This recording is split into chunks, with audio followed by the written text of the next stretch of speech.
Morning and welcome to Fort Seller Elementary School. This is your principal, Mr. Lin, and I hope that you had a wonderful Wednesday yesterday. Today is Thursday, February 17th, 2022, and we are back to a day one. Now, before we kick off this wonderful day, I want to invite you, as I always do, to participate in the Mindful Minute. The Mindful Minute is a good way to get yourself settled and to arrive at this moment, the here and the now.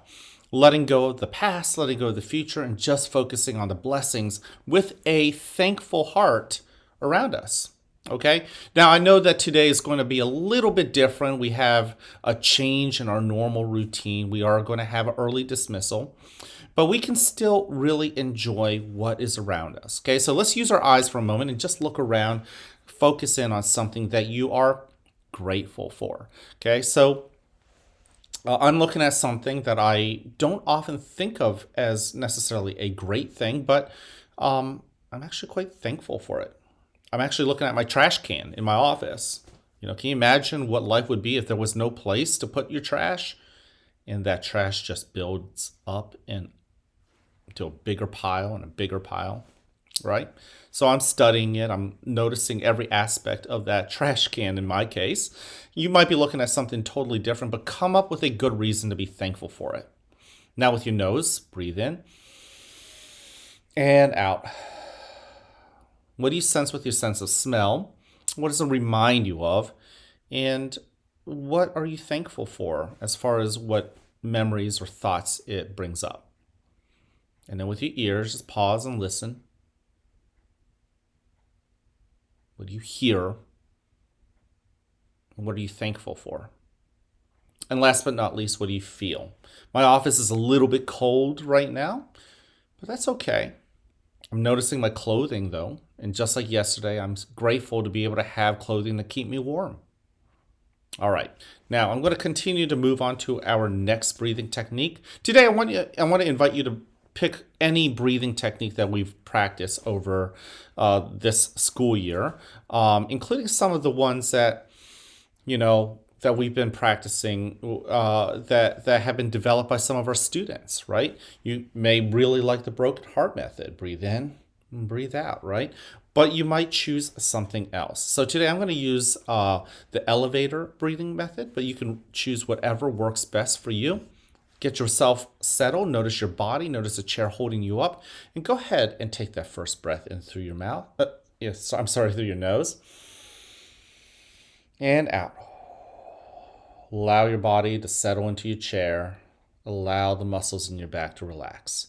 Breathe in again, nice and slowly, and breathe out. Very good. Now, if your mind is wandering as you breathe in, thinking about other things other than what's going on here and now, just gently as you breathe out, bring your attention back to the here and the now. Also, as you breathe in, notice your body. Spotlight a part of your body that you haven't thought about much recently. And breathe out. Figure out how it feels. Notice it. Give it some attention. Be grateful for that part of your body. Breathe in. And breathe out. Now, as you continue to notice yourself, notice your feelings, your emotions. Breathe in. What are they telling you? What are those feelings? Breathe out. Invite them in. Let them tell you what they need to tell you, and listen with an understanding ear. Breathe in. The more you push them away, the harder they push back.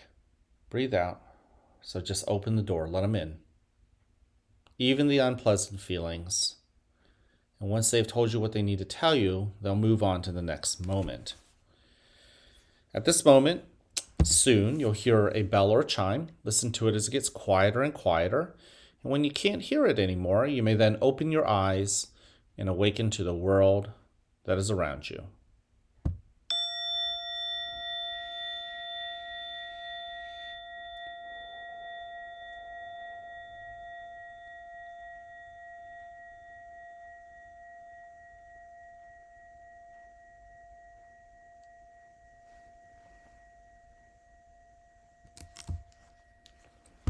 Welcome to a new day right here at the fort where you are loved, where you are cared for, and where we want you to succeed.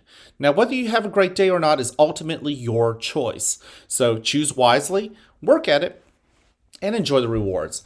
At this moment, please stand and face the flag for the Pledge of Allegiance. I pledge allegiance to the flag of the United States of America and to the republic for which it stands, one nation, under God, indivisible, with liberty and justice for all. Thank you. Go ahead and take a seat. I want to thank you for joining me in the Mindful Minute. It is so nice to be able to share an experience with you, to share the blessings of this moment with you. It's nice to know that there are people around us here at the school that are going to take a moment to just notice that there's some great things happening that we can be thankful for.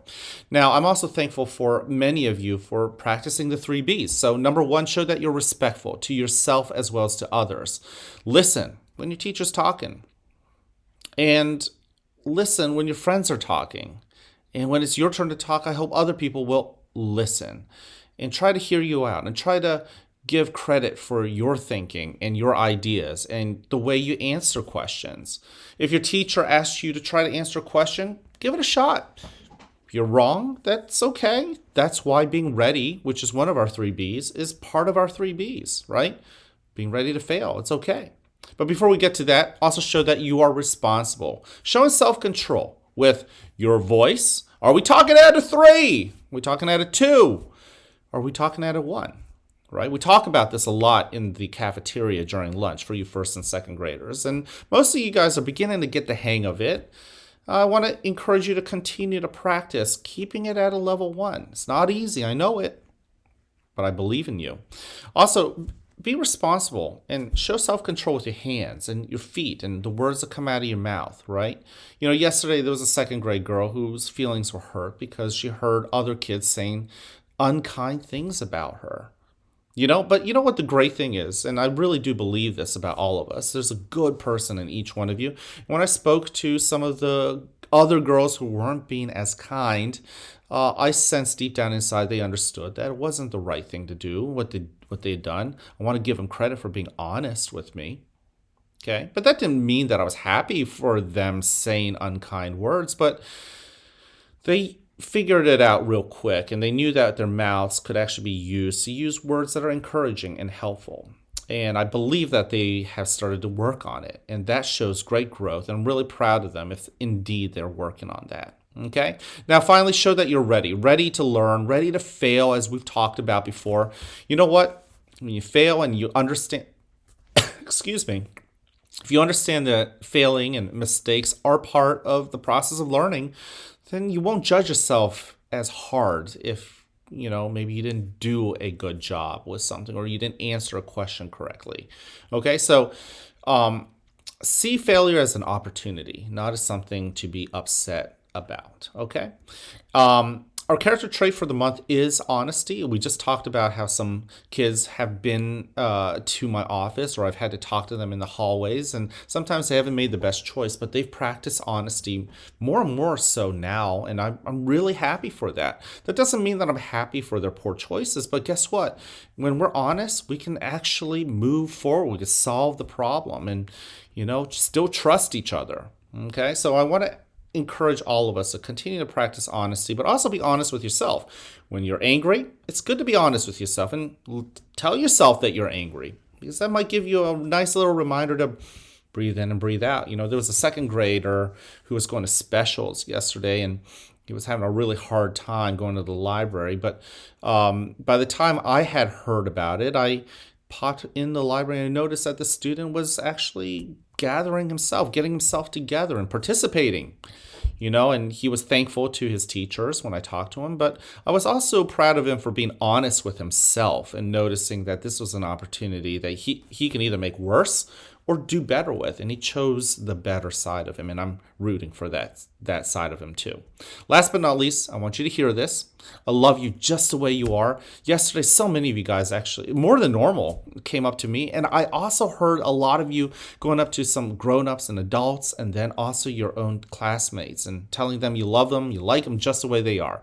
And that's amazing. I love you just the way you are. I love how you're growing. I love how much you mean to our school. All right. I can't wait to see you guys around. Have an amazing morning.